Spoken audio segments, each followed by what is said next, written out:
So good evening to all of you and a warm welcome to all of you.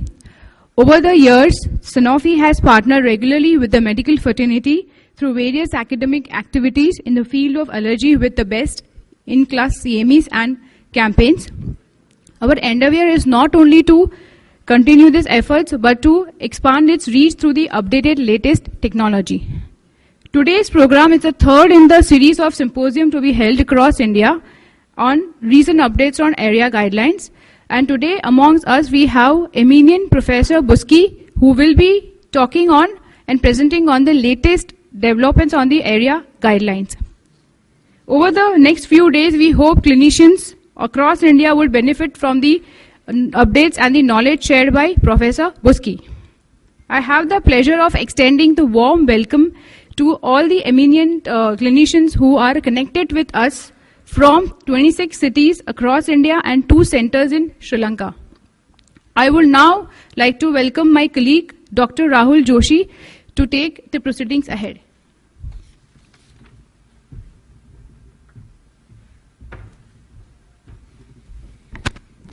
Thank you, Falguni. It's indeed a pleasure to stand amongst you all and introduce our fellow chairpersons in, like she mentioned, in 26 other centers in the country. So without wasting a lot of time here, I would introduce all of them. A warm welcome to all the webcast centers. From Aurangabad, we are connected with Dr. Rajendra Bora, who is an ENT surgeon. From Baroda, we are connected with Dr. Manoj Yadav and Dr. Bhavin Parikh, who is chest physician and MS ENT respectively. From Bhavnagar, we are connected with Dr. P.K. Bansal, who is a chest physician, and Dr. J.P. Bhavsar, who is also an ENT surgeon. From Bikaner, we are connected with Dr. Deep Chand, who is professor and HOD of ENT. From Chennai, we are connected with Dr. P. Vijaya Krishnan, who is an ENT surgeon, and Dr. B. Rajagopalan, who is a chest physician. From Cuttack, we are connected with Dr. P.C. Swain, who is a retired professor of chest diseases from the medical college in the city. From Ernakulam, we have Dr. Jacob Baby, who is also a chest physician. From Erode, we have C.N. Raja, who is an ENT surgeon. From Faizabad, we have Dr. Virendra Singh, a consultant physician, and Dr. S.P. Rai, who is an ENT surgeon. From Goa, the chairpersons for tonight are A.D. Nurani, who is an ENT surgeon, and Dr. P. Nachivanalkar, who is also an ENT surgeon. From Jaipur, we are connected with Dr. Mahesh Goel, who is a senior pulmonologist, and Dr. Rajneesh Sharma, who is also a senior pulmonologist. Kolhapur, Dr. Santosh Kulkarni, ENT surgeon. Kota, Dr. H.L. Parihar, who is ex-HOD respiratory medicine, Kota Medical College. From Madurai, we have Dr. P. Rajasekaran, who is an ENT surgeon, and Dr. Mathevan, who is also a pediatrician. From Muzaffarpur, Dr. B.B. Thakur, who is internal medicine, and Dr. S.P. Srivastava, who is also an internal medicine person. From Nagpur, we have Dr. Shailesh M. Kothalkar, who is an ENT surgeon. From Nashik, we are connected with Dr. Gaurav Roy. From Noida, we are connected with Dr. Gyanendra Agarwal and Saibal Chakrabarti, who is a pulmonologist and internal medicine specialist respectively. In Pune city, 2 chairpersons, Dr. Sudhir Bhalerao, ENT surgeon, and Dr. S.K. Toke, who is a pulmonologist. From Pune, we again also have Dr. Seemap Sheikh, who is a renowned ENT surgeon in the city. From Rajamundry, we have Dr. K.S. Sharma, who is an ENT surgeon. From Solapur, we have Dr. Prasad Kelkar, who is an ENT surgeon. From Sultanpur, we have Dr. M.J. Sharma, senior ENT surgeon, and Dr. Ashish Srivastav, consultant physician. From Tirunelveli, we have Dr. C. Muthia, who is an ENT surgeon, and Dr. S. Tirumalai Kolundu, who is a pediatrician. From Tirunelveli, there is one more center somewhere in the city. We have Dr. K. Krishnamurthy, who is a chest physician. From Varanasi, we have J.K. Samaria, who is ex-HOD of the very renowned BHU, and Dr. S.N. Rai, who is an ENT surgeon. From Vizag, we have Dr. S.K.E. Apparao, who is an ENT surgeon. And the international 2 centers, Kandy and Gale in Sri Lanka. From Kandy, we have Dr. S. Selvarathanam, who is an ENT surgeon, and Dr. HMSB Atul Gama, who is also an ENT surgeon. From GAL, we have Anuradha Vikramasinghe, who is also an ENT surgeon. So a very warm welcome to all the webcast centers, and hope you're all geared up for the talk in your regional centers. And please do invite a lot of questions to Dr. Buski and the panelists whom I'm going to introduce today. So welcome Delhi. It's always a pleasure to conduct meetings in Delhi because of the knowledge sharing and the crosstalks which happens here is really insightful for us as a medical company and a community both put together. We have so the introduction, sir is like we introduced Dr. Buski to him, and he is the Padma Shri awardee, Professor Dr. Randeep Guleria, also the director of AIIMS New Delhi, the prestigious institute in the whole of South Asia. He is an advisor to WHO for SAGE Working Group on Influenza Vaccines and Immunization, recipient of Dr. C.V. Ramakrishnan Oration, Professor P.S. Shankar Oration, Rajananda Pulmonary Disease Fellowship in 97. He has authored plenty, it's more than 500 publications, be it book chapters, be it original research papers, or be it invited reviews. Sir has done it all. He is also a member of Indian Chest Society, API, National College of Chest Physicians of India, National Academy of Medical Sciences, and has examined numerous MBBS, MD, DNBs, DCH, MCH, and all possible probably the courses which are run in AIIMS and otherwise. He is also an editorial board member in Lung India, Indian Journal of Chest Disease, and JAMA, the India chapter. So we welcome you for today. The next chairperson is Dr. Sanjay Sachdeva. He is the director and a very renowned ENT and a head neck surgeon at Max Care Health City in Delhi. Invited faculty and panelists for the base of skull surgery nationally and internationally. That is his area of special interest. He is trained in cochlear implant program, Nuclear Cochlear Institution in Germany and Australia. Delivered several orations and lectures at national and international conferences.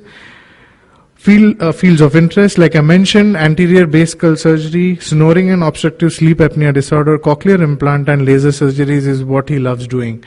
He has authored multiple books on endoscopic sinus surgeries, also has, elaborated on the functional aspects and the recuperation phase of the patient. So not just the technical part, but also on the after surgery or the post-surgical workup, what is necessary.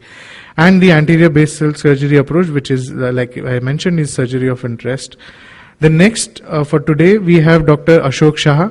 He is a senior pulmonologist and consultant at Max Super Speciality Hospital in Shalimar Bagh.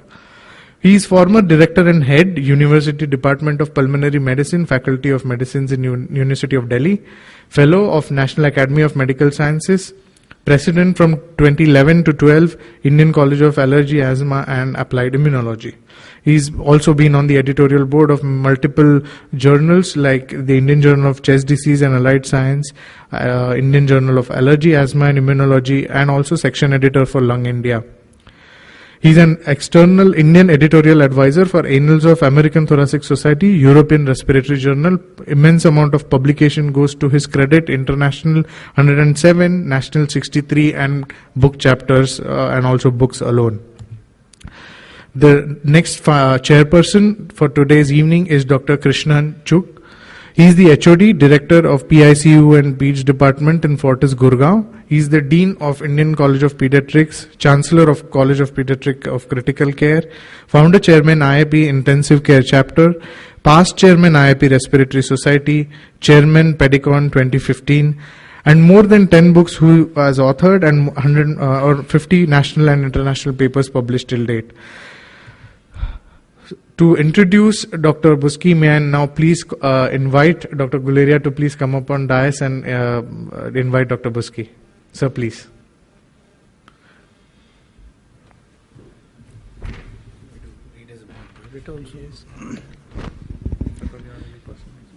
Thank you very much. It's indeed a pleasure to be here and invite Professor Jean Buski for today's talk. I think he really needs no introduction. He's a renowned figure, and people who are associated with various guidelines, including the GINA guidelines and the ARIA guidelines, are well aware his contribution to that.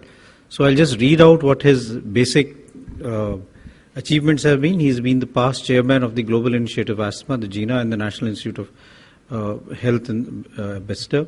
He's chairman also of the NGO Allergic Rhinitis and its Impact on Asthma, the ARIA. Chairman 2005 to 2014 WHO Global Alliance Against Chronic Respiratory Diseases, GARD, and the GALAN, that is the European Union Network for Excellence, that is Global Allergy and Asthma, as far as Europe is concerned. He has a huge number of publications, and I'm still very, very much involved in research, and whatever I've been able to talk to him, I realize that the magnitude of the research that he's doing currently is really phenomenal and really very, very, very interesting. His area of interest include airway remodeling in asthma, relationship between asthma and rhinitis, and the comorbidities that we tend to see with asthma. So it's indeed a pleasure to have him here in India, and we all look forward to his talk today. So I think we can start off by having the talk by Professor Buski. And after that, I think the panelists can come and we can have a question-answer session.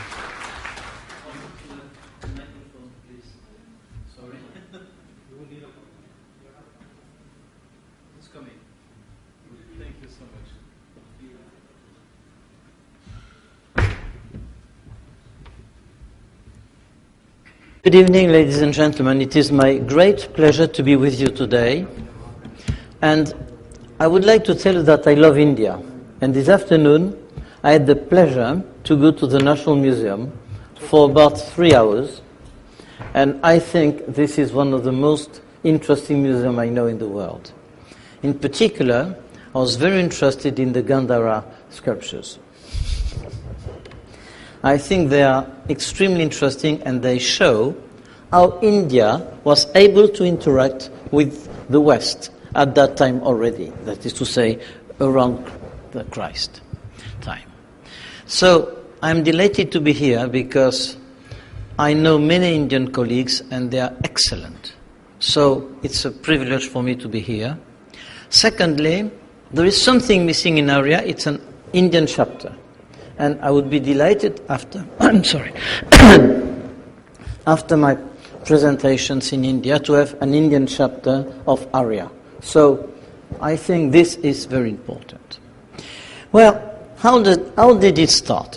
In 1990, I saw a lady, and this lady was having severe asthma, 50% FEV1, because at that time I was considering FEV1 before symptoms. I gave oral corticosteroids, then inhaled corticosteroids, and this lady came a month later, 100% FEV1. I was very happy. And the lady said, "Doctor, I am not satisfied. How can it be that someone who went from 50% FEV1 to 100% was not satisfied? Because I have rhinitis." And in fact, initially, I started ARIA because of this patient. We did epidemiologic studies, we did mechanistic studies, and we ended up by ARIA. But now, and if you're interested, we can discuss this during the discussion, we know that rhinitis plus asthma, at least in Europe, I don't know here because we have different, in particular different air pollution data. At least in Europe, asthma and rhinitis, it's not an association but a synergy. So today, I'm going to give a travel between 1999 and now. First of all, I will discuss United Airway Disease, saying yes, but. Second, what ARIA was and what it is now. And then, what it will be. Because it's interesting to discuss guidelines, but since physicians do not follow the guidelines and patients do not know the guidelines, it is not useless, but it needs to be changed. And I will tell you how we are going to change it. We published it already. Then I will discuss the algorithm for the treatment of allergic rhinitis. And finally, I'm going to give some thoughts about either future therapies or future and better management. What is the most important today for our patients? So now United Airway Disease, yes. So the first thing I did was to assess the bibliography. And I was very interested to see that this person described the first description of hay fever. It's John Bostock 200 years ago. What did he say? Well, I have every year in June eye symptoms, nose symptoms, and asthma. So, very early on, 200 years ago, we knew that there was a multimorbidity among allergic diseases. But this was totally dismissed. And when I said to Claude L'Enfant, who was the director of NHLBI, you know, Claude, I'm the chairman of GINA, my goal is to integrate asthma and rhinitis. He said to me, my institute starts here, and I'm not going to do rhinitis. If you don't comply to my satisfaction, I will fire you. And I said, well, I only comply to the satisfaction of my patients, so I was fired from the GINA chairmanship, and I did ARIA, which I think is quite interesting. Well, what we did after this patient, we wanted to know whether there was an association between allergic rhinitis and asthma, but we also studied non-allergic rhinitis. And this was the European ECRHS, European Community Respiratory Health Survey, with 16,000 subjects. And what we found, it is that both in atopic and non-atopic individuals, there was a considerable increase or ratio of rhinitis in those subjects, of asthma, in those subjects with rhinitis. So this was very interesting because it was not only with IgE, but it was a phenotype of the airways. Then, with the same group, we did a second study, and we assessed asthma prevalence in rhinitis patients. If you have no rhinitis, 0.5%. If you have seasonal rhinitis, 5%. If you have perennial rhinitis, 10%.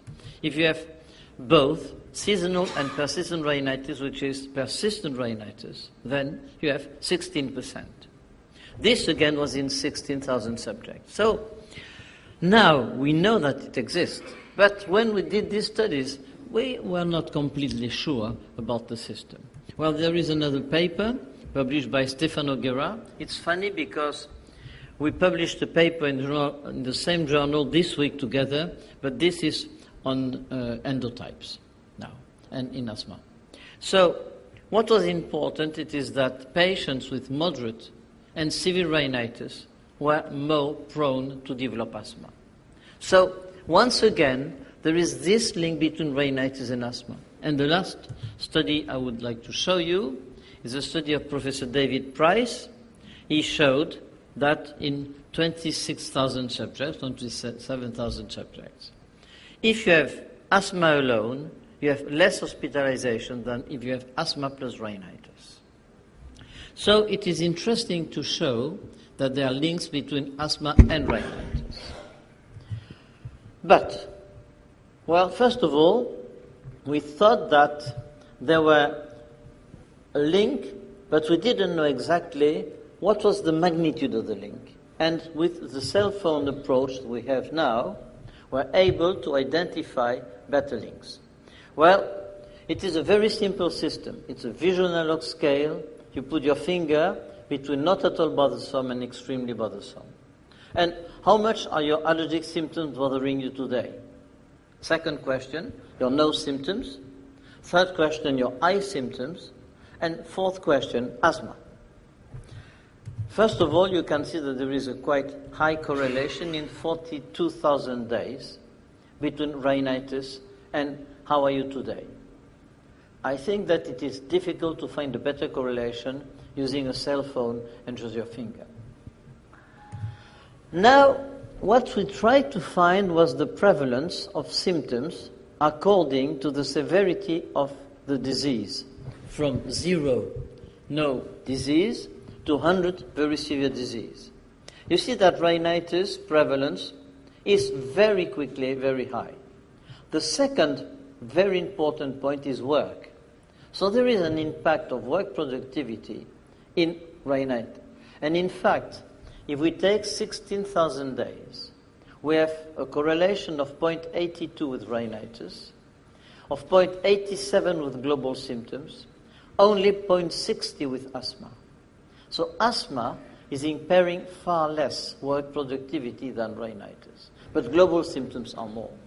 And then we found that in severe days, you have almost 90% of eye symptoms. And for asthma, there are two phenotypes.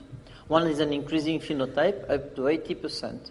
And then you have patients with no asthma and severe rhinitis. So probably this is a new phenotype we didn't expect. And that's what we're going to discuss later.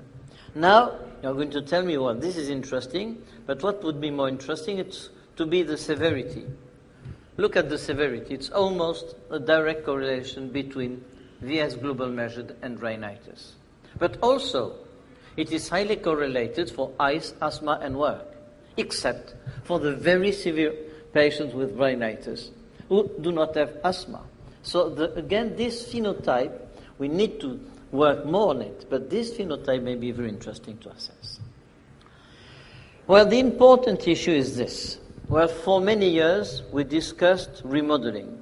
You probably know that I described remodeling in asthma, and I described no remodeling in rhinitis.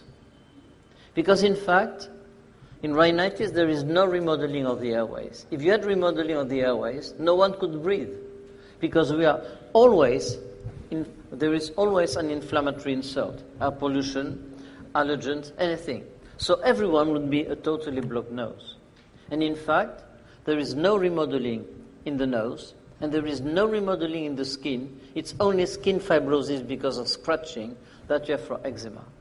So, the embryologic origin of allergic diseases explains multimorbidity by the mesoderm, explains remodeling by the endoderm in asthma, and explains that there is no remodeling in rhinitis because of the ectoderm. So, to say that asthma and rhinitis are exactly the same, it's not exactly the same. Now, ARIA from 1999 to 2016. Well, first of all, the ARIA initiative was developed as a state-of-the-art for the specialist, the general practitioner, and for healthcare workers, but now also for patients, to update knowledge of allergic rhinitis, to highlight the impact of allergic rhinitis on asthma and vice versa, to provide an evidence-based documented revision of diagnosis and treatment, and to propose a stepwise approach. But more importantly, it was also to assess the magnitude of the problem in developing countries. Because 20 years ago, rhinitis in developing countries was not considered important. I'm sure that in India, it was not a major problem. And now, we have at least 20% of the population in the cities with rhinitis. So this was the first attempt. And this was also the first guideline, which was a multimorbid guideline in chronic diseases. We published the workshop. We had also a translation of by 52 languages of the pocket guide. So it was a large dissemination, and this dissemination was larger than GINA, by the way. And we published an update. But what is very important, it is that our evidence-based system was old in 2008, and that we tried to get a new evidence-based system. And this has been done with the McMaster, with Jan Brozek and Holger Schunemann. What is very important, it is that this paper, you have a supplement of 560 pages. Why? Because every evidence of the document is supported by statements. So, if you don't agree with our statements, you can go to this supplement and you can check whether you agree or not. And this, I think, was the first guideline to provide this. It was also the first guideline for an entire disease to be assessed using the grade approach. What did we find? First of all, oral H1 antihistamines. And I think that this is a very interesting statement. In patients with allergic rhinitis, we recommend new generation oral H1 antihistamines that do not cause sedation and do not interact with cytochrome P450. Well, this is important because then there is no problem of hepatic problems like loratadine. And we suggest new generations with cause some sedation. So why is this important? Because if you compare two drugs, which are fexofenadine and cetirizine, you will see that concerning efficacy, it's about the same. This is a study we performed. I was the lead author with 821 subjects in the 90s. It was also a very large study. But what we found, it is that cetirizine is increasing sedation, whereas fexofenadine is not. So, for the ARIA guidelines, cetirizine or levocetirizine, because they're exactly the same, are inducing some sedation, whereas fexofenadine, desloratadine are not inducing sedation. I think this is not a subtlety, it's an important issue. Now, this to me is an important concept. We recommend not to use sedative antihistamines or those who are with anticholinergic effect by comparison to the new generation. And I know that in India, still, this generation, all generation antihistamines are largely used. There is another question on antihistamines, is if you use antihistamines for a long time, 1 year, are you going to find some tachyphylaxis, loss of efficacy, or problem of safety? The answer is no. Studies have been done for 1-2 years, and there is no problem. And I can tell you that I've taken myself antihistamines for 20 years every day, and I think I had no safety problem. At least, I don't think so. Now, corticosteroids. This is also a very interesting statement, because we're able to differentiate between children and adults. So this was the first guideline which differentiated with a great system between adults and children. And we know that intranasal corticosteroids are less effective in children than they are in adults. There are now new studies showing that again. These guidelines are proposed by many governments. This is Singapore and Brazil, for example. And we have now a new revision, which is the 2016 revision, which was just published in the Journal of Allergy and Clinical Immunology. Well, I'm not going to discuss this with you because I think that the great approach is excellent to compare a placebo versus a treatment. It's possibly less sensitive to compare between two treatment approach. So I'm not going to discuss this. You need to find what is the limitation of what you're doing. Well, ARIA now is in Europe. It was initially in the US, and it is linked with euphoria, and we have already done 2 EU symposia at the Parliament. Now, from guideline to integrated care pathway, MASC. It is MACVIA. MACVIA is my project in Montpellier. ARIA, a sentinel network.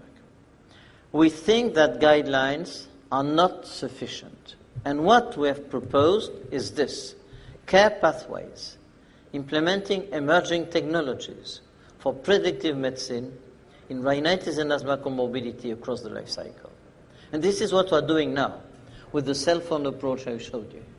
In fact, this is an EU WHO project because it is a guard demonstration project. And for the EU, there are 3 groups, which is DG Santé, DG this is IT, and DG Research and Development.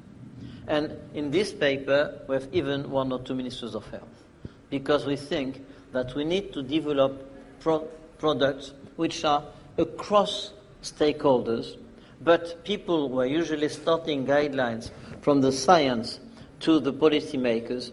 We need to do both, science to policymakers and policymakers to science, and to bridge the two. And in fact, this is, as I told you, a product of the European Innovation Partnership on Active and Healthy Aging. And I have a specific interest in rhinitis and asthma in the elderly, because in fact, this is something which is not well studied and which will be very important later. This slide is one of the most important slides of my presentation, because when you have a patient, the patient with allergic rhinitis symptoms of asthma, they are self-medicating. When they have symptoms, they increase their treatment. When they have symptoms which come back, they go to their pharmacy shelf and they take any medication they have. So we need to improve self-medication. In Europe, not possibly in India, the pharmacist plays a big role. In France, for example, people go to the pharmacist because if they have symptoms, they can get medication the same day. Whereas if you go to a physician, it takes a week. So this is a very important approach. Then you have the primary care, the specialist, and the emergency care. And what we have tried to develop, it is a single system with an IT system which will be for the patient, for the healthcare professionals. We also proposed an algorithm for the treatment of allergic rhinitis. For pharmacotherapy, this was a group again published in the Journal of Allergy and Clinical Immunology, the best journal in allergy. And what we try to do, we try to think what is the best treatment for allergic rhinitis in treated patients and untreated patients. I'm going to show you what we're doing, and what I can tell you, it is in tablet for the pharmacist and for the physician. So first of all, if you're untreated, well, there is a very simple method. It's the visual analog scale. The visual analog scale, even for asthma, is excellent. In asthma, we have a study in 27,000 Japanese people. So it's simple.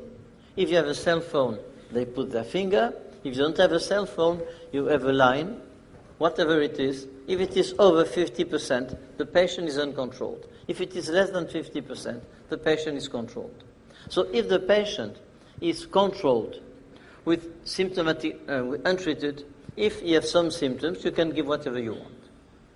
If the patient is uncontrolled, I suggest to start, at least in Europe, with intranasal corticosteroids. But in India, you have a new treatment, which is it is fexofenadine plus montelukast. And this treatment appears to be quite interesting. So you reassess daily the treatment up to 3 days. I can tell you that the patients do not wait 3 days. They change their treatment for rhinitis every day according to their symptoms. And this is what we have found with our cell phone in 5,000 users and 17,000 days. If, when you reassess, you have a low VAS score, then it is simple. You continue or you stop the treatment. And I can tell you also that your patients are going to stop their treatment when they are well. The next thing is that if you have the patient is not controlled, then you increase the treatment. And then you consider the ENT doctor and immunotherapy. So you see, this is what we thought as a group, and we have tested it with the cell phone approach. Now, if you are symptomatic, but most of the patients you see are symptomatic. You don't see patients who are not symptomatic for rhinitis, because otherwise they are not going to see you. Then, if the VAS is less than 5, and then possibly you are here a bit too complex, because now we have tested this approach with our cell phone. So usually you maintain, you stop the treatment. If, in the contrary, your VAS is over 5, then again you go to intranasal corticosteroids or to montelukast plus fexofenadine. And then you reassess VAS. So, it is, but what we would like to do is to provide this to the patient, because then the patient will be able to target his or her own treatment according to what the doctor has proposed. And then you go to consider immunotherapy. Well, this is very complex, but it is now in a tablet form. So, with 3 questions, the physician or the pharmacist will know what to prescribe. Well, as I told you, there is a drug that we do not have in France that has been developed in India, and I think it has been very nicely developed. You will see that later. And it has been shown that montelukast and fexofenadine fixed dose combination is more effective than levocetirizine and montelukast. Well, this is very simple. The problem is there is one study. You need a second one. And the second one has also been published recently and showed exactly the same thing. So even though the number of patients is not that large, it is clear that this is important. And I show you this because you may not know, but the only helicopter which can do a looping is this one. And the algorithm for the looping has been done by a group who has been the same group who did the algorithm for the ARIA medications. Now, immunotherapy. Well, there are two forms of immunotherapy. One is sublingual immunotherapy. The other one is subcutaneous. Well, subcutaneous is tested, but there are many papers who are largely insufficient in terms of methodology. In particular, you have a lot of per-protocol analysis instead of intent-to-treat analysis. So the only very good studies are those with sublingual immunotherapy. One of them is this one. This is a French product, and you see that in green, placebo, in yellow, low dose, in red, high dose, and in blue, very high dose. So this dose-response curve show that immunotherapy is effective, sublingual immunotherapy is effective in grass pollen. This is a study with a Danish product, same data. So the FDA, but also the EMA, approved this product. And these are the only FDA or EMA approved products for pollen allergy. Well, you're not very interested in pollen here. You're interested in mites. Well, this is a mite study. And again, you see that the patients who are receiving the mite product are getting much better than placebo. And this is why the European medicine agencies and also the Japanese agency, but the FDA, have approved this. And what is very interesting here, it is that in the second paragraph, you will see persistent, moderate to severe house dust mite allergic rhinitis, despite the use of symptom-relieving medication. First of all, this is the ARIA indication, and secondly, it is what we proposed in 2008. So the EMA has exactly reproduced our proposal. Finally, I would like to discuss the future therapies of the future management. Well, I'm going to ask you a question. Well, first of all, this is also done with another EU grant. So we are doing always with EU grants and always with the EU. And it is far easier to go to the politicians and to the policymakers. And what we have done, well, question, is this the modern approach to medicine? Endophenotype network of complex disease and the whole genome sequencing process? Everyone in the room will say yes. Yes. But is it for tomorrow? Everyone will say no, because it is for the future. And in rhinitis, it's probably for never, because these drugs will cost a fortune, and if you have 20% of the Indian population needing a fortune, you are putting your country in deficit. So this is the goal of everyone, but we have tested it, and we discussed this, and this is even a success story of the FP7. But I'm proposing a different approach today, and this is the approach. The finger approach to manage allergic rhinitis with the visual endoscope.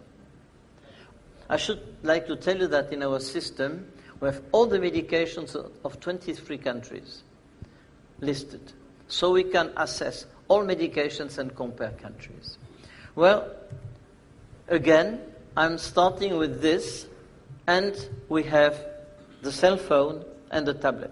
The cell phone is for the patient, the tablet is for the pharmacist and the primary care and the physician. And they are totally interoperable. This is a trick, but it's very important to me. In 1 minute, you can download your data, these are my personal data, from your cell phone to a computer. It takes 3 clicks. And then you can either send the PDF to your doctor or print it.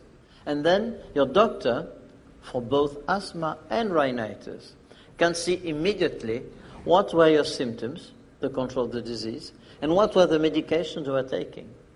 And this, I think, will help us to better approach patients, because in 1 minute you see if the patient has been compliant, if the patient has been controlled or not. Well, we are now in 22 countries. We have 11,000 users. Now we have 13,000. And I'm going to show you 2 examples. The first one is this. And this was a new finding for me. So with this system, I find new things in rhinitis. You have the symptoms: runny nose, itchy nose, sneezing, blocked nose, red eyes, itchy eyes, watery eyes. And then you have 4 questions. My symptoms affect my sleep, restrict my daily activities, restrict my participation in school or work, are troublesome. Do you think that with that I can have a paper? The answer is yes. And this is it. So if you have on the left part of the slide, no troublesome symptoms, or troublesome symptoms, you see that there is an increase in the impairment in work and school activity, daily activities and sleep. But if you go to the right part of the slide, ocular symptoms, they are not increasing sleep. So it is because you have nasal congestion that you do not sleep well. But your ocular symptoms may be severe or not severe. It doesn't matter. They are all impacting your sleep. So you see, with this very simple system of VAS and cell phones, you can have very interesting papers. And now we're testing this in proper studies. I'm going to show you a second thing, the visual analog scale measurement. You remember that I showed you what was there. So I'm going to ask you a question. If you have patients without treatment, with single therapy or with multiple therapy, who is the worst controlled? Those without treatment, those with single therapy, or those with multiple therapy? Please vote. Those without symptoms? No one. Those with single therapy? Well, please vote. It's an interactive session. Okay. And then multiple therapy. Okay. Let's see the results. First of all, you can differentiate between treatments. 3 intranasal corticosteroids, 3 oral H1 blockers. Second, untreated days are better than monotherapy. And polytherapy is far worse. In fact, this is normal. People take more drugs because they are not well. So you see, this simple approach can tell you a lot. And it's fun, because now we can test what we're doing in proper studies. But this is, and I can tell you, last week I saw something very interesting. Rhinitis alters mobility when it is very severe. No one knew that. And it's because I was checking 1,000 patients, because I do the analysis first, and I ask my statistician to confirm them. Because if you ask a statistician to analyze your data, it's coming with 1,000 pages and no message. So I have the message, and I said to the statistician, now you confirm what I'm saying. So you see, ladies and gentlemen, that ARIA is moving from a guideline to an implementation strategy using IT. And I hope that India will join us very soon. Thank you.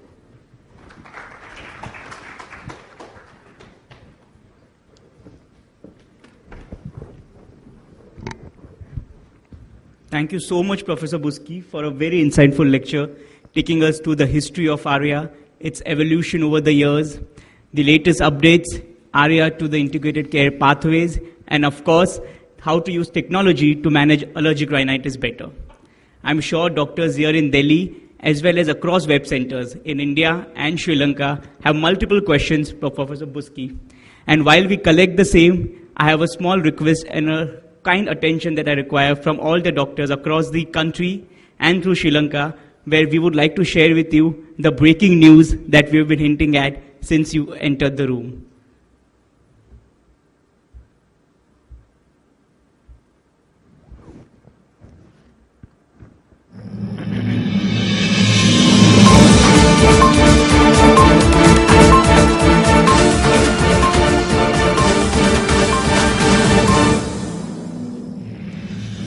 and welcome to the Health Hour. This is your host Bharti Kumaria, bringing you the latest updates from the health world.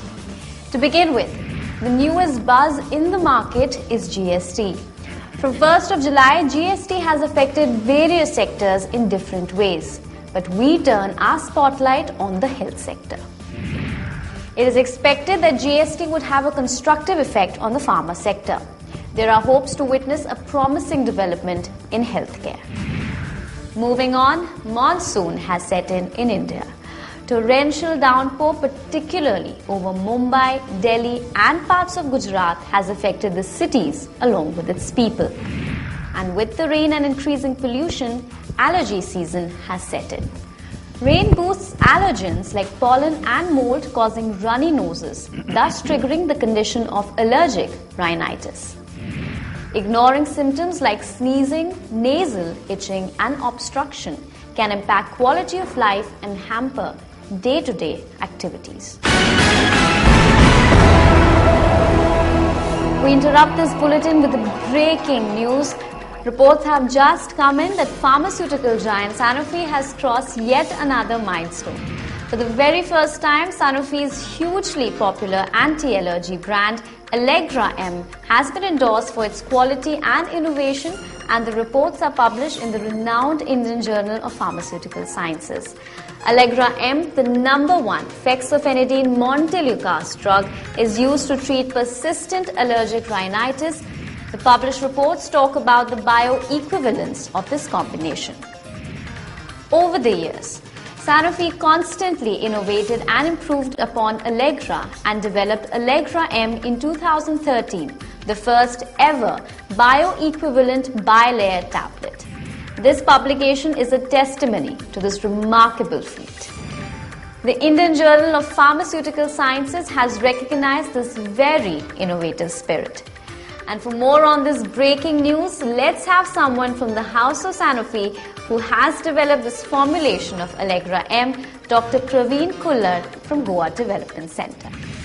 Dr. Kullar, welcome to our show and congratulations. How do you feel on Allegra M's endorsement in Indian Journal of Pharmaceutical Sciences? I'm extremely delighted for such an endorsement and high quality results done at a CRO approved by US FDA, and we got a perfect matching with the individual reference product. Can you tell us more about Allegra M's manufacturing process and how you were successful in developing such innovative and high quality standard formulation? Allegra M is developed by innovative team using a very innovative granulation process. Fexofenadine granulation is done in an inert gas atmosphere. Montelukast granulation is done in a very selective light conditions. Innovative bilayer technology is used to get the most stabilized formulation. Dr. Kullar, please share your insights on how Allegra M is better compared to other molecules in the market. Allegra M has got perfect dissolution mapping compared to the reference. Allegra M also has a low sulfur oxide content as compared to the other brands. So can you tell us your mantra on commitment towards quality? We manufacture Allegra M in a EU GMP facilities using a very strict in-process controls and also validated processes. All the raw materials come from a highly qualified vendors, and the goodness of two reference products in one is going to give enhanced patient compliance. Thank you, Dr. Kullar, for taking the time out to tell us more about Allegra M. Also, I would like to congratulate the Sanofi team on this wonderful achievement. So be rest assured, as now if it's about quality and innovation, the answer is Allegra M. On this note, this is Bharti Kumaria signing off. Stay happy, stay healthy, and remember, when you think of trusted anti-allergy drug, think Allegra.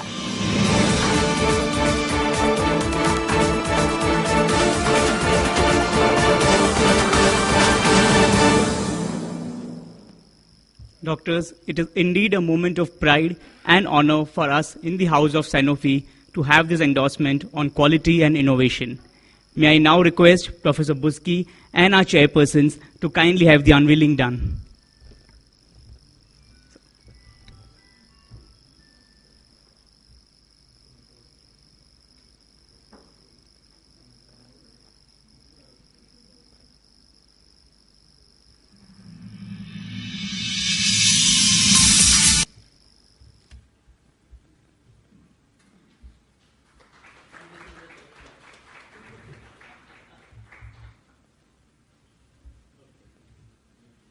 Thank you so much. Now I hand over the session for the Q&A.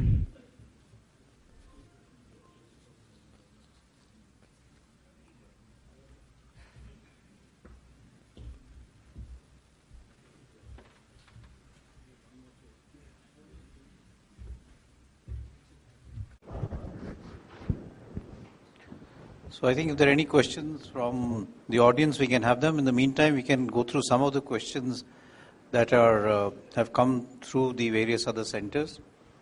So one of the questions is there any role of allergy testing in allergic rhinitis? You already have a mic. Sorry? Oh, yes, I have a mic, sorry. Yeah, well, the question is, do you need to test for allergy? Well, first of all, what I'm proposing, well, if you are, it depends if you are a specialist or if you're in general practice. If you're in general practice, you cannot test. So you give a treatment. If the treatment is effective, that's fine. If the treatment is not effective, then you need to test the patient and to send the patient to a specialist. All specialists need to test. Okay, so maybe I can ask from the Indian perspective, how often do we look at allergy testing as a modality in patients with allergic rhinitis? Most of the testing that we do is basically clinical testing, which is, I think, very important to differentiate between allergic rhinitis and non-allergic rhinitis. So that itself is a challenge to figure out whether it is the anatomical deformities or any other medical issues which are causing allergic-like symptoms, or is it true allergic rhinitis? That itself is a challenge for any anti-surgeon. I think if you can cross that barrier, the testing is done in very, very few patients in terms of skin prick test or other tests. Then we have a question of how long can H1 antihistaminics be continued as per the guidelines. Some patients also want to know that because they get relief. The relief becomes less if they stop the medication. Yes. The problem is that very few patients take their drugs every day.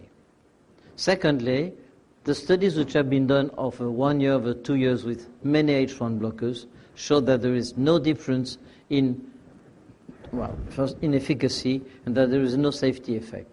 And the same for Montelukast. So, this is the question which was probably important for the first generation H1 blockers, but it is not relevant for the second generation. Well, it's not. Well, it has been ruled out. So you could say that the antihistaminic could be taken indefinitely? Yes. In patients with allergic rhinitis or asthma? Yes. Like inhaled corticosteroids. Like inhaled corticosteroid. So there is a lot of fear among patients also who feel that they're hooked on to the medication. That is, if they're taking flexofenadine and Montelukast, the day they stop it, within 2-3 days, their sneezings come back, allergic rhinitis symptoms come back. So they continue it for years, and they worry about whether it can have long-term side effects. Apparently not. But studies have been done for 2 years. But if there was a problem, since these drugs have been in the market for 20 years now, we should know it. So would you like to say anything about your experience in using these drugs for a long time? Well, I'm a little scared about Montelukast after you had 2 patients with Chexros syndrome. And I don't think it's unmasking phenomena that takes place over here.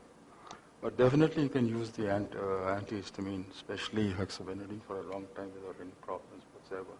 The other thing is, if you want to do a study in allergic rhinitis, you must do a skin prick test to confirm that this patient has allergic rhinitis. Other than general, the ARIA guidelines has a very clear-cut criteria to say this is allergic rhinitis, and you can, if it falls within that criteria, you can treat the patient. But if you want to do a study, each and every patient must undergo a skin prick test.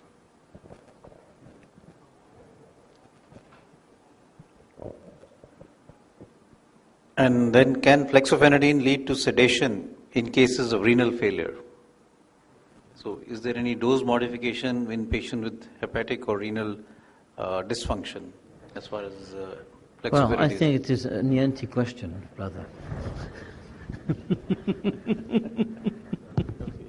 Well, we sometimes do come across patients who say that they are sleepy with fexofenadine, in spite of the fact that we know that it is prescribed for pilots and doesn't cross the blood-brain barrier. And you can't stop that thought process. So that is one challenge. That's the patient's perspective, isn't it?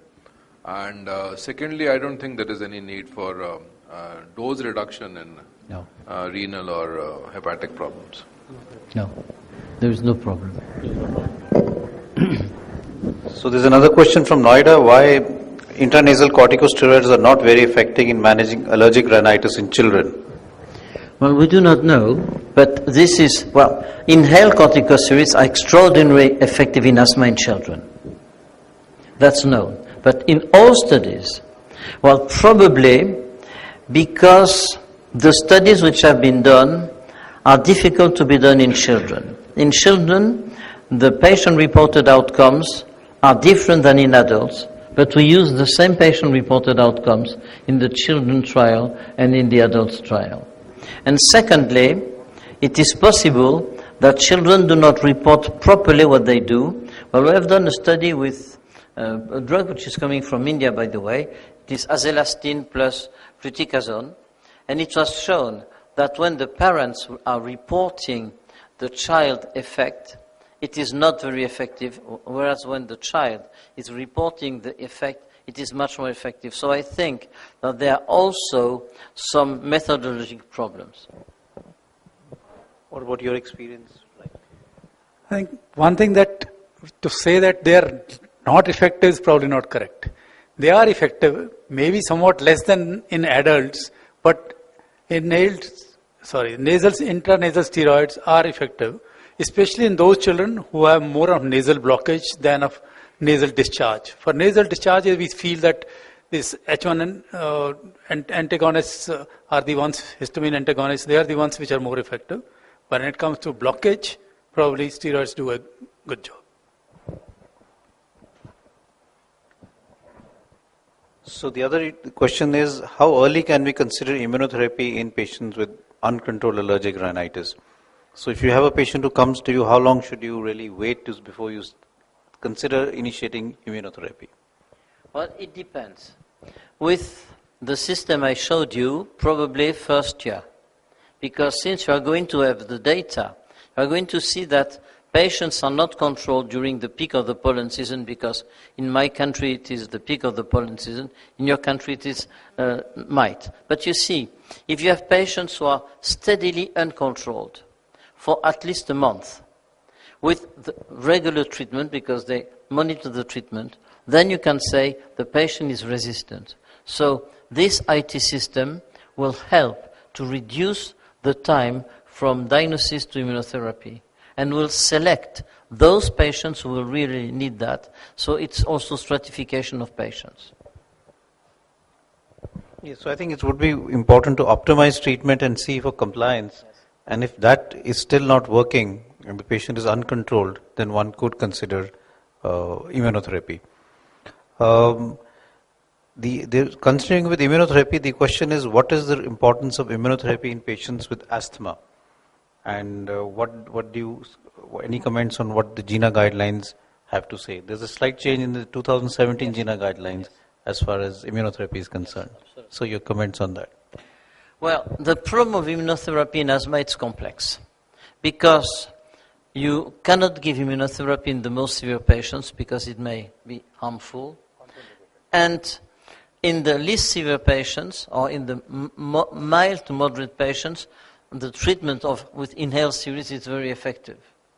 Considering this, considering also the cost of immunotherapy by comparison to medications, it is very difficult. So, but if you consider asthma plus rhinitis, then it is because you have rhinitis in an asthmatic patient that you are going to give immunotherapy, for me. Because otherwise, it is a bit difficult to differentiate between the two. Of course, immunotherapy reduces exacerbations, and this is important as well. Yes, I think it's a big challenge as far as asthma is concerned. And also then, if you are able to identify the allergen, Professor Shah, if you have any comments on... Not about immunotherapy, I just want to go back to children, and it's very difficult for the children to take something up the nose. And if you have a combination of fexofenadine and azilastine, that's even more difficult. For the simple reason that azilastine has a very bitter taste. And we have done a study, and the lead author is sitting over there, that fexofenadine was less tolerated than omeprazole. So it's a combination of fexofenadine and is very difficult for the children to take. We used to advise olopatridine, but now olopatridine is not available in the country any longer. So there's another question again regarding safety as a matter of, as fexofenadine is concerned in pregnancy and lactation. That's the $1 million question, because in pregnancy there are only 1 or 2 drugs which have been tested. One is budesonide, intranasal or inhaled. But usually the drug companies have not tested that. And it is clear that this is the missing problem, but it is for every single compound. What we can say, it is during pregnancy, it's unlikely that the drugs we are using are affecting the children, otherwise this will be known. And there have been studies assessing this problem, and it has not been found, nothing has been found. For lactation, it's more complex because drugs are going through the mammary gland, and we know that H1 blockers can be used because they were used very early in life, and cetirizine, I think, is approved in this country at 6 months of age. So I think there is no problem there. Okay, we have one question which is from Sri Lanka, and it says that in Sri Lanka there is a belief that when you treat asthma, the rhinitis symptoms of the patient prop up, which is what we have come across in clinical practice. What is your comment on that? I don't know, because I haven't seen any studies on that. You need to be frank. Yeah, so I'm also not sure whether we could say that it unmasks an underlying rhinitis or causes symptoms of rhinitis to get flared up. Really not. What I can say is, well, the first patient didn't complain of rhinitis when she had very severe asthma. And when asthma was getting better, now she... So possibly patients then become more aware of the nasal problem. Initially they're more worried about the breathing problem. So once you've taken care of the breathing, they now are focused on the nasal obstruction. That could be a possibility. What is the role of antifungal in chronic rhinosinusitis? Well, I'm not an ENT doctor. Well, in our scenario, I think now if you operate on chronic rhinosinusitis, I'm not talking of allergic rhinitis, if you operate 10 patients with chronic rhinosinusitis, at least 3 of them come out to be fungal. Now, we have a large load of allergic fungal rhinosinusitis where antifungals are not recommended, but we also find a lot of fungus now getting to be invasive or quasi-invasive, where the bony walls are destroyed, the lamina papyracea is destroyed, the walls of sphenoid are destroyed, so you're very close to the important structures, and at that point in time, I think certainly there is a role for oral antifungals as well.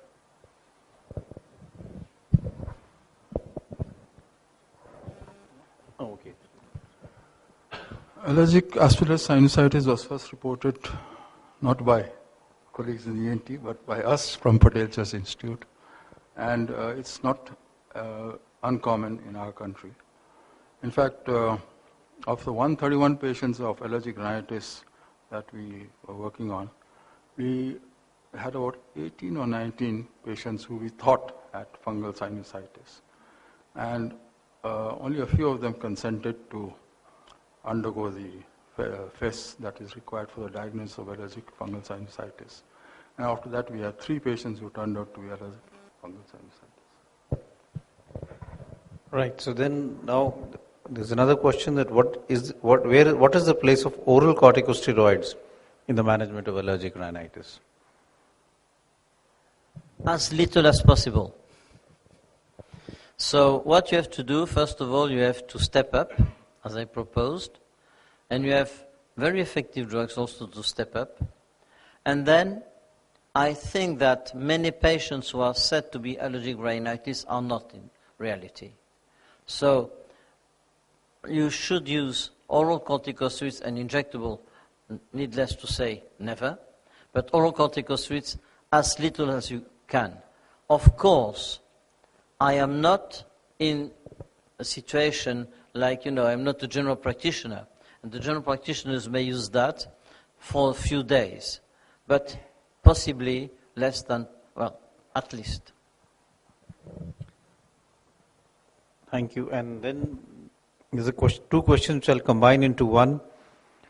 What are the long-term side effects of leukotriene antagonist and the maximum duration that they can be given for? Well, Montelukast has been given for ages, for now 20 years, something like this.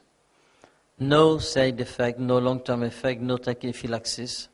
And there have been studies, before a government, now FDA or MEA are giving approval, they check this very carefully. There is no problem. And your opinion on role of Montelukast in asthma patients? In children, it works extremely well. I think that you would agree on that. I will ask you that later. But in asthmatic patients, on one hand, it helps some patients, but there is a large group of patients who are responding more to inhaled steroids than to Montelukast. So in adults, I would go directly to inhaled steroids. In children, I might go to Montelukast as well. Well, if the severity is somewhere very high, then we do not give a chance to Montelukast. We straight away start with ICS and sometimes add Montelukast to keep the ICS dose on the lower side. On the other hand, if it's mild to moderate kind of severity, or first time the patient has come to us and is not taken any medication for control yet, we would give a chance to Montelukast. And our guess is that something like 70% of some will get some benefit at least. Maybe 30-40% will very good benefit. And there may be almost 30% who get no benefit at all. So we warn them from the beginning that we are giving you a 2 to 4 weeks trial. And if that does not help you at all, probably we'll step up and go to ICS. So there's another question from Bhavnagar regarding immunotherapy. Does immunotherapy give complete cure? And for how long does it work? And does it relieve symptoms after some time? Or for how long does that happen? First question, how fast immunotherapy is effective? It is effective in a day if you can use the right product. For example, if you have a patient allergic to drug, you give the drug, escalating the dose, and effective in the day. However, it takes usually a month to be effective for pollen, and let's say 2 months for mites. This is the first question. The second, is this a cure of the disease or a reduction of medication needs? It's a reduction of medication needs, so patients can be controlled more easily, and especially those who are not controlled with severe disease are better controlled. But don't think that immunotherapy or pharmacotherapy are exclusive. The next question is, when you stop immunotherapy, how long does it last? Well, usually it lasts for some years. Studies have been done for 3 years. And it is not in all patients that it lasts for many years. So immunotherapy is one of the treatments of allergic rhinitis and asthma. You should better stratify the patient because it is a very expensive treatment, but immunotherapy is effective and may and helps to improve the control of the patient with medications. Sorry, I was a bit long. No, that's all right. So the other issue in continuing with immunotherapy is the treatment approach. If you have allergy to multiple allergens, how effective would immunotherapy be then? Well, we made a mistake in 1992 when we published that immunotherapy was less effective in polysensitized subjects. This is wrong, but with the data at that time, we were not right. So, and we published it. In fact, it has been shown now by many companies that when you give sublingual immunotherapy, it is as effective in poly and monosensitized patients. But for the specific allergen, that is to say, if you are mite allergic and if you treat for pollen, for mite it will not work. So it is specific to the allergen. Would you like to say anything, sir? Okay. So is there any difference in different steroid salts that are used, fluticasone, mometasone, and which is better? Well, for asthma, it is clear that fluticasone and mometasone are more potent than budesonide and more potent than BDP. And it is possibly why, when you are doing the smart approach with budesonide, you don't have a risk. On the other hand, especially in children, fluticasone and mometasone in asthma again are inducing more side effects. And you can find diabetes, you can find some very big side effects. So, the safety and the efficacy are associated. And in fact, the most potent drugs are the less safe. For rhinitis, I think that the doses are too low to make any difference. However, if you have rhinitis and asthma, you are adding the two. You wanted to say something? We did a study, and Puneet Khanna is the lead author of that, on sensory perceptions of, we compared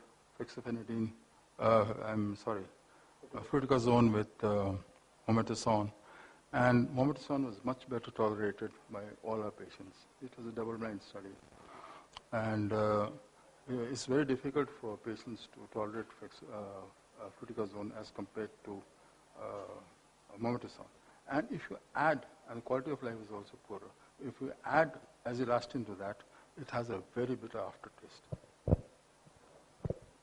Right, there's a lot of interest in the app that you showed, the allergy diary, the mask, and so a lot of people want to know whether it's available in India and whether you can download the app in this country to help in patient monitoring. First of all, you cannot download the app for a very simple reason. For each country where we go, we are assessing the regulations of the country. And then, if you have an app which is in France, you can only use this app with the French users, because there are regulations which are very important. So, as soon as we go to a country, we do three things. First of all, we assess the language. And for India, it's a bit of a problem because we have not a single language, but we have at least 17 or something like this. So you need to do it. But I will give you an answer for that. Second, we assess all the medications with the IMS list. So all the medications, OTC and prescribed, are in the app. So you know that exactly. And then this will help us to see differences between countries. The third thing is that we need to have the legal issues. And I can tell you, we're not in the US, because the legal issues there are so complex that we felt that we should wait. So you cannot download the app in India, I'm sorry, but this is a legal problem. Well, there is a possibility, because in the app we have also another system, which is Karat. And Karat has been translated in 17 Indian languages. So we might do that, and we are working with the people who are doing this.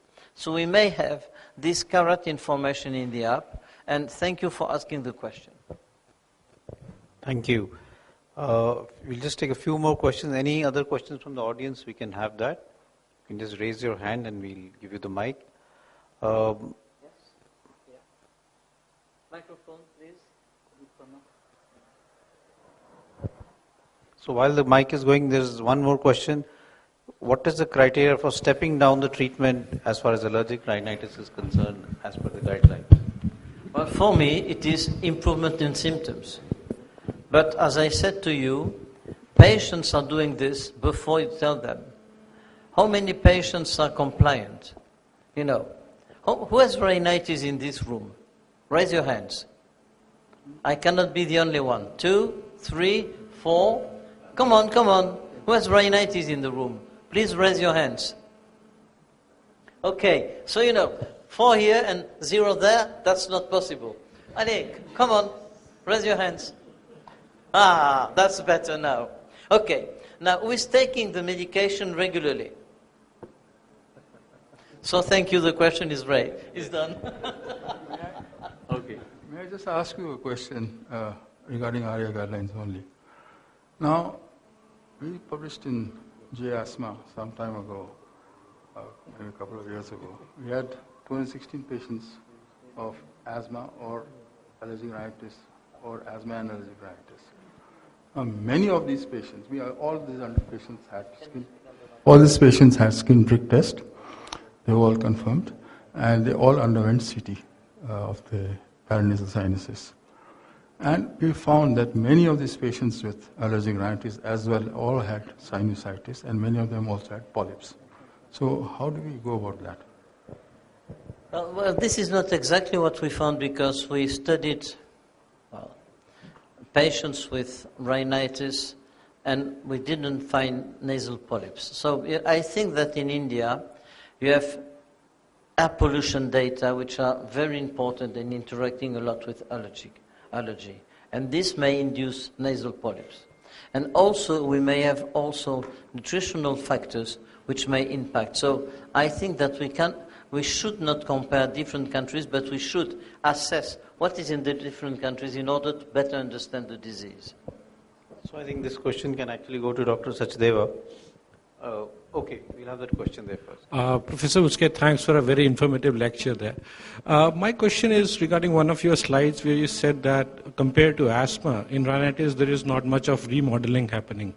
Now we remember we had a study in the institute where we found that there was an increased mucosal thickness of the nasal mucosa based on the CT findings in patients who had worsening of their rhinitis and going on to sinusitis. So your view on that, basically, what I mean to say is that if you have an increased mucosal thickness, this is, I think, one of the forms of having a remodeling in the nasal airway as well, just like in asthma. Is it your study? No, I remember we had a study in the institute where we had an increased mucosal thickness. It was a study in in India, we have a major problem. We have air pollution. And if there is a study in Mexico City, you know that Mexico City is a highly polluted city. Well, it's a study by Calderon Garciduena, which has been published in 1994. And they found that there was something which is different. But the remodeling is the structural. So you don't have, at least in the biopsies I have done, and this has been confirmed by Steve Durham last year, you don't have, first of all, the epithelium in the nasal mucosa is the same as in normal subjects, whereas in asthmatics it's always fragile. Secondly, you have the thickness of the basal membrane, which does not exist in rhinitis. Thirdly, you do not have a lot of collagen deposition in the nose. So the criteria of pathologic remodeling are different in rhinitis and in asthma. Thank you. So this is one question for our ENT colleague. Is there any difference in the pharmacological management of allergic rhinitis alone and allergic rhinitis with sinonasal polyposis? Would you manage them in a similar manner or in a different manner? Actually, if you see allergic rhinitis with nasal polyposis, I think about 1/4 of allergic rhinitis would get into nasal polyps. The reason why that would happen is the allergic rhinitis with an overlap, like Dr. Bosky has just said, that there is a possibility of a pollution-related situation as well, where both of them, allergy as well as pollution, both combine together to cause mucosal edema. And this mucosal edema then blocks the osteometal area. It paralyzes the cilia in the area, and so then you have a secondary sinusitis or a rhinosinusitis which comes up, and then that is what causes the polyps to start appearing. So it's a kind of an overlap situation, and pure allergic rhinitis with nasal polyposis, you'll only get about 25% in allergic rhinitis. And as far as the treatment is concerned, of course, you treat allergic rhinitis as we've already discussed, and in cases of nasal polyps with allergic rhinitis, you have to remove the polyps, you have to open up the osteometal area, you have to regenerate or restart the ciliary activity which is causing this chronic rhinosinusitis kind of a situation. So the surgery is mandatory in at least in grade 3 and grade 4 polyps. Grade 1 polyps you can still manage with medicine alone. Okay, I think we'll just take one or two. Any further questions from the house before we ask? So, which is better, oral H1 antihistaminics versus intranasal H1 antihistaminics for allergic rhinitis? Very interesting question. This was a question we had difficulties in ARIA 2010, and there are two papers from American people saying that azelastine, to make it simple, is more effective than oral H1 blockers. Well, it depends on the dose. I don't know what is the dose in India, because in the US they use a double dose than in Europe. And this is a major I don't know what is the dose in India. You have to check. But overall, intranasal H1 blockers are effective very quickly by comparison to oral H1 blockers, but the magnitude of the effect does not seem to be different. Thank you very much. Are there any more questions or from various centers? Otherwise, we can wrap up. So, thank you very much. It was a very interesting talk and really enjoyed it and saw a lot of your data and what the future holds for allergic rhinitis. Thank you very much. So thank you, Dr. Professor Jean Boski, for a very informative lecture and good, excellent insight into the ARIA guidelines. We would also like to thank our chairpersons here, Dr. Professor Randeep Guleria, Dr. Sanjay Sajdev, Dr. Ashok Shah, and Dr. Kishanjuk. Doctors, we are connected to almost 26 centers in India and 2 centers in Sri Lanka. We would also like to thank all the chairpersons and panelists in those centers. And in the end, we would like to thank all of you. In spite of all adverse weather, you have made it. We would like to invite all of you now for dinner. Thank you.